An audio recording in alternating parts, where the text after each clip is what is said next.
kita ke fungsi. Fungsi itu awalnya dari Cartesian product. Apa sih itu Cartesian product itu?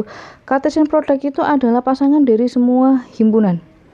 Ya, jadi di situ contohnya kalau ada A sama dengan 1, 2, dan 3, kemudian B-nya adalah 1 dan 5, Cartesian produknya A cross B itu ya, kalau kita gambarkan pakai himpunan ya. Di sini ada 1, 2, 3, kemudian di sini ada 1 dan 5. Gini ya. Cartesian product itu adalah pasangan semuanya. 1 dihubungkan sama 1, 1 dihubungkan sama 5, 2 dihubungkan sama 1, 2 dihubungkan sama 5. Nah, 3 dihubungkan sama 1, 3 dihubungkan sama 5. Ini namanya Cartesian product. Jadi semuanya dipasangkan ya, anggotanya yang A semuanya dipasangkan dengan anggotanya yang B ya. Nah, ini Cartesian product. Nah, dari Cartesian product ini ada yang namanya relasi. Relasi itu apa?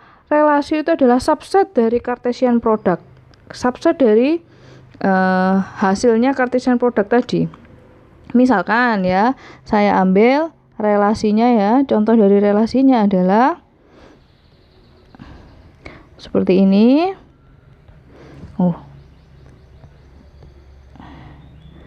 Ini 1, ini 5. 1, 2, 3. Misalkan 1 saya hubungkan sama 1, 2 sama 1, 3 sama 5. Ini kan sebagian saja dari pasangan-pasangan yang ada di Cartesian product tadi kan. Nah, ini namanya relasi. Jadi relasi itu adalah subset dari Cartesian product. Nah, fungsi itu yang seperti apa? Fungsi itu adalah relasi yang semua anggota di himpunan yang A, himpunan yang sebelah kiri ini ya, itu dipasangkan tepat satu kali ke anggotanya B. Contohnya apa ya? Contohnya yang relasi yang saya tulis di sini, ini merupakan fungsi. Kenapa? Karena semua anggotanya yang ada di A ini semuanya punya pasangan. Dan pasangannya cuma ada satu. 1 ke 1. Ya, 2 punya pasangan, punya. Dan pasangannya cuma ada satu, ya ke sana gitu ya. 3 punya pasangan ya, yaitu 1 aja, dan itu berpasangan dengan 5. Ini namanya fungsi. Yang bukan fungsi gimana? Yang bukan fungsi contohnya 1, 2, 3. Di sini 1 sama 5. Yang bukan fungsi contohnya gimana? 1 ke 1, 2 ke 5. Ini contohnya bukan fungsi. Kenapa? Karena ada anggota di A yaitu 3 ya yang tidak dihubungkan dengan anggota di B. Berarti ini bukan fungsi ya. Kemudian contoh lain gimana? Contoh lainnya kayak gini.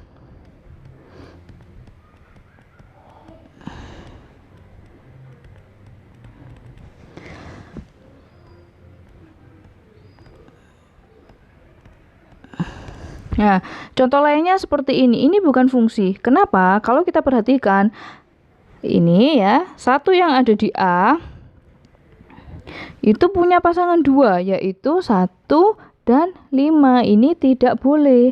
Karena syarat dari fungsi itu yang sebelah kiri ya, itu hanya boleh dipasangkan 1 kali saja. Tepat 1 kali gitu kan ya. Nah, ini nggak boleh karena dia punya 2. Kalau yang ini 1 ya. Yang ini tetap 1, yang ini tetap 1, tapi yang bermasalah adalah di sini. Berarti ini bukan fungsi. Gitu. Ini tentang fungsi ya. Nah, fungsi itu kembali lagi ke yang relasi tadi ini ya. Himpunan yang A itu kita sebut sebagai domain. Ini kita katakan sebagai domain. Sedangkan yang B ini kita katakan sebagai kodomain. Nah, di sini hasilnya kan adalah 1 dan 5. Itu kita sebut sebagai range. Kebetulan di sini kodomain dan range-nya sama ya. 1 dan 5 itu namanya daerah hasil atau range, dan pastinya kalian sudah sangat hafal sekali dengan ini ya, karena sudah kita pelajari berulang-ulang di mata kuliah lain. Itu aja ya tentang fungsi. Nah, fungsi itu sendiri punya yang namanya inverse ya. Bagaimana mencari inverse? Inverse itu apa? Inverse itu adalah kebalikan. Di gambar 1.17 ya, kalau misalkan di situ ada himpunan,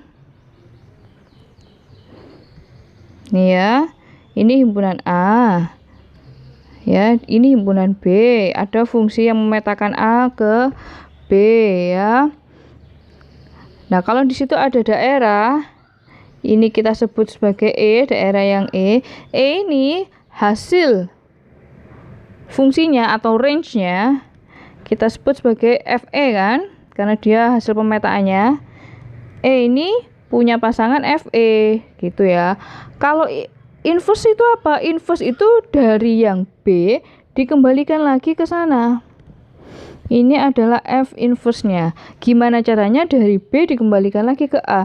Dari yang tadi itu hasil fungsi dari E, atau yang kita sebut daerahnya itu nanti H ya, itu dikembalikan lagi biar dia jadi ke sini. Ini namanya F inverse dari H. Ini yang namanya inverse. Jadi yang semula kalau fungsi kan tadi memetakan himpunan A ke B ya. Nah, kalau F inverse dibalik dari yang kodomain itu akan dipetakan kembali ke domainnya. Gitu. Untuk cara menginverse sepertinya kalian sudah tahu ya. Misalkan saya punya fx itu sama dengan x 1 plus x ya. Inverse-nya apa? Kalau kita dulu caranya kan dimisalkan jadi y itu sama dengan x 1 plus x, gini kan ya. Kita akan membuat fungsi ini jadi x sama dengan apa? Tujuannya adalah x sama dengan apa ya? Kalau di sini kan masih y sama dengan sesuatu. Y sama dengan x dibagi 1 plus x. Nah, tujuannya untuk cari inverse itu x-nya itu sama dengan apa? Sini kita kalikan silang y 1 plus x itu sama dengan x. Gini kan? Ini y plus yx x ya. Nah, setelah ini y-nya itu sama dengan x dikurangi yx. Gini kan ya. Berarti dari sini y itu sama dengan x-nya kan bisa kita keluarkan 1 min y. Gini ya. Nah, berarti x itu sama dengan apa? Ya y dibagi 1 min y. Ini adalah F inverse-nya. Kalau kita tuliskan lagi, F inverse dari X itu adalah ini. Kita nulisnya variabelnya dikembalikan ke X. X dibagi 1 min X. Ini adalah cara mencari inverse ya. Untuk contoh-contoh lainnya bisa kalian pelajari di kalkulus ya. Saya akan cepat saja di sini. Kemudian ada fungsi yang dikatakan fungsi injektif satu-satu ya. Fungsi injektif itu adalah semua pasangan di A, ini kalau saya gambarkan, itu punya tepat 1 kali dan itu beda pasangannya. Ya, saya gambarkan injektif. Kalau injektif tuh kayak gini. Ini punya pasangan kan harus 1 pasangannya. Misalkan ke sini ya. Ini punya pasangan ke sini, ini punya pasangan ke sini. Jadi satu-satu dan itu beda. Ya, kalau ini saya hubungkan ke sana nggak boleh gitu, karena ada yang hasilnya sama. Kalau injektif itu nggak boleh ada yang sama, pasti beda-beda ya. Jadi punya 1 pasangan yang beda-beda gitu ya. Ya tadi kan ke sana. Nah gini, ini namanya injektif. Kalau surjektif, nah kalau surjektif di sini atau untuk surjektif, kalau kita gambarkan ya,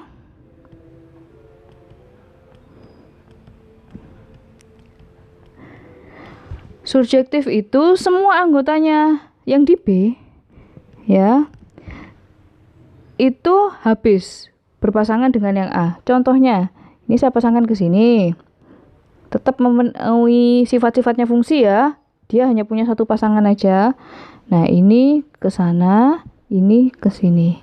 Ini namanya surjektif. Ya, yang ada di B ini dipasangkan semua juga. Jadi nggak ada yang tersisa. Kalau injektif tadi kan boleh ada yang tersisa, ya kan? Dan pasangannya harus beda-beda semua. Nah, kalau di surjektif, ya, yang B ini juga harus habis. Jadi ini punya pasangan di sini. Tetap ya, ingat sifatnya fungsi tadi. Ini dipasangkan cuma satu kali aja, dan anggotanya A harus habis, harus punya pasangan semua. Ini kan habis, dipasangkan semua ya. Ini surjektif. Gabungan dari injektif dan subjektif kita katakan sebagai bijektif, atau kalian mengenalnya sebagai korespondensi satu-satu. Jadi kalau di bijektif itu nanti gambarnya seperti ini.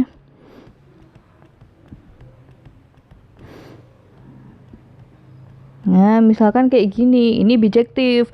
Pasangannya satu, beda-beda, dan anggotanya B semuanya habis, ya.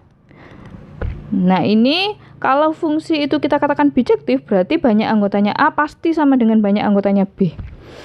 Nah, ini kalau kalian perhatikan di injektif itu, yang B kan boleh lebih. Kalau di subjektif, biasanya A-nya ya yang lebih. Nah, kalau bijektif harus sama. Itu ciri-cirinya. Untuk membuktikan apakah fungsi itu injektif atau bijektif, dari grafik kalian bisa menggunakan horizontal line test. Contohnya ya, untuk membuktikan injektif, saya punya grafiknya seperti ini.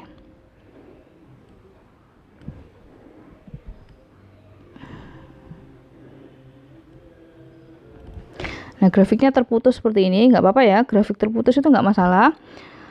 Nah, di sini kalian pakai horizontal line test. Nah, misalkan saya ambil kayak gini, thread ini horizontalnya. Nah, dia itu harus memotong grafik itu maksimal di satu titik, maksimal satu titik. Ini berpotongan di grafiknya dan di satu titik. Tuh kan ya, ini berpotongan dengan grafiknya di satu titik. Jadi kalau saya menggambar dimanapun itu, berpotongannya maksimal satu titik aja. Ini satu titik. Misalkan saya ambil yang di ruang kosong ini, ya nggak masalah. Tadi kan katanya maksimal. Kalau nggak ada ya nggak apa-apa, gitu kan? Di sini juga berpotongannya satu titik. Di sini berpotongannya satu titik. Berarti grafik fungsi yang seperti ini kita katakan dia itu injektif. Kalau nggak injektif gimana? Contohnya, gampang sekali ini. Gini, ya. Kuadrat ini berarti ya. Kita pakai horizontal line test. Nah, ini berpotongan di dua titik kan ya. Berarti ini bukan injektif. Sudah. Ini cara menguji injektif atau bukan. Kalau subjektif gimana? Kalau yang subjektif, contohnya, dia itu berpotongan minimal ya, minimal. Kalau tadi kan injektif maksimal ya satu titik, kalau ini minimal satu titik. Jadi seperti apa ya? Seperti x kuadrat, grafiknya x kuadrat ya. Ini grafik kuadrat ya, kuadrat. Kalau saya pakai horizontal line test, dia berpotongan di 2. Di sini dia berpotongan 2 juga. Kalau yang saya potongkan di ujungnya, dia berpotongan di 1 kan ya. Nah, ini namanya horizontal line test. Gitu ya. Nah, berarti di sini ini termasuk fungsi yang surjektif. Gitu. Kalau nggak subjektif gimana? Kalau nggak subjektif kayak gini.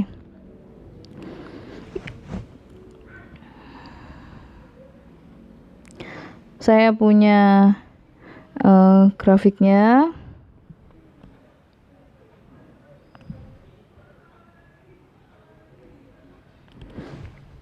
Seperti ini ya.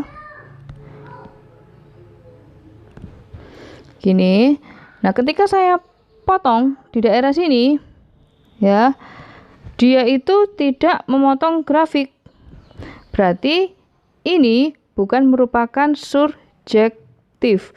Karena ada anggotanya fx yang dia itu tidak punya pasangan. Gitu ya.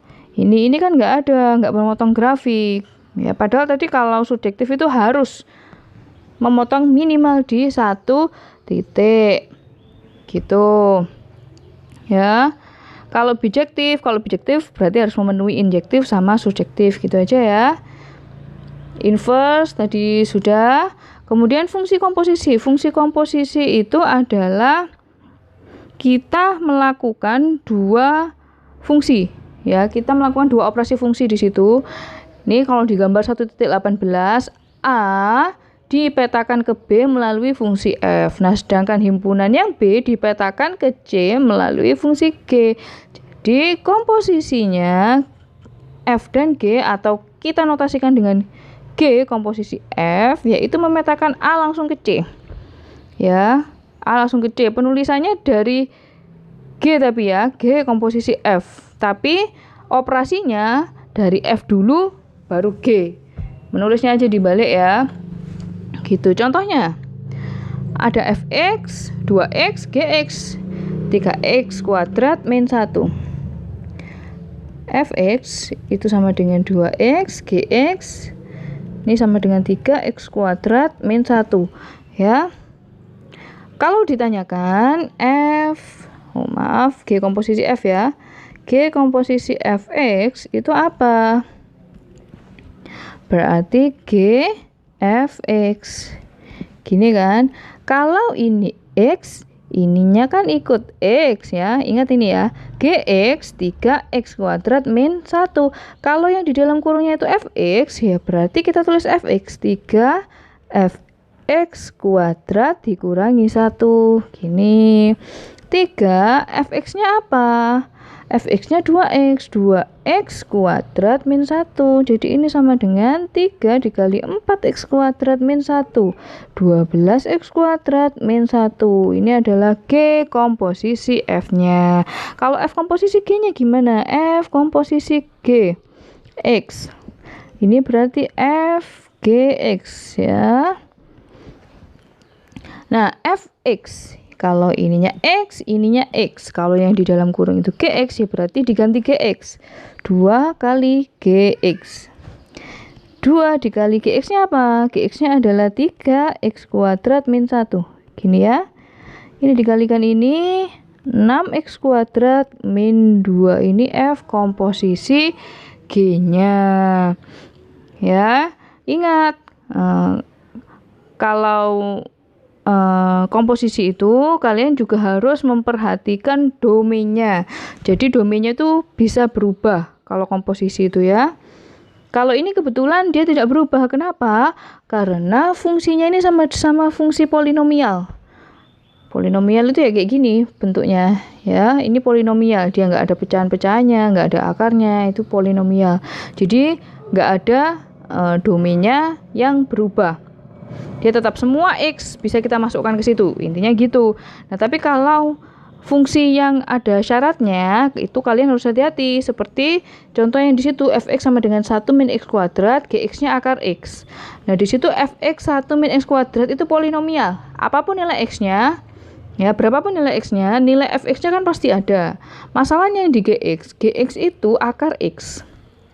X-nya harus lebih dari sama dengan 0 ya. Kalau negatif kan nggak boleh. Kalau negatif di akar jadinya imajiner, nggak ada hasilnya ya kan. Itu domainnya terbatas ya. Makanya di situ harus diperhatikan nanti hasil dari komposisinya itu domainnya nanti berapa di situ ya.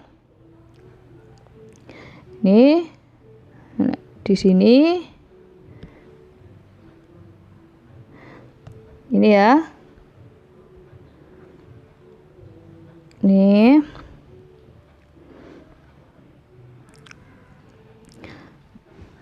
Satu min x kuadrat, gx-nya akar x. G komposisi F-nya yaitu 1 akar 1 min x kuadrat. Ini hasilnya ya. Kalau ini tadi kan syaratnya x-nya harus lebih besar sama dengan 0 ya. Domainnya, syarat domainnya. Nah, kalau dari komposisinya ini yang di dalam akar itu harus lebih besar sama dengan 0. 1 min x kuadrat itu harus lebih besar sama dengan 0 ya. Atau kalau saya kalikan negatif, ini menjadi x kuadrat min 1 kurang dari, tandanya berubah 0. Gini ya. Kemudian kita faktorkan. Ini X plus 1, X min 1, karena ini kurang dari, kalau kita buat garis bilangan ya, yang satunya min 1, yang satunya 1, karena kurang dari berarti daerahnya yang tengah ini. Kalau kita tuliskan jadinya seperti ini, X itu di antara min 1 dan 1. Ini domain dari komposisinya, jadi domain itu harus diperhatikan ya, dia tuh berlaku untuk apa fungsinya gitu. Tuh sekian ya untuk preliminary sini, yang lainnya bisa kalian baca sendiri.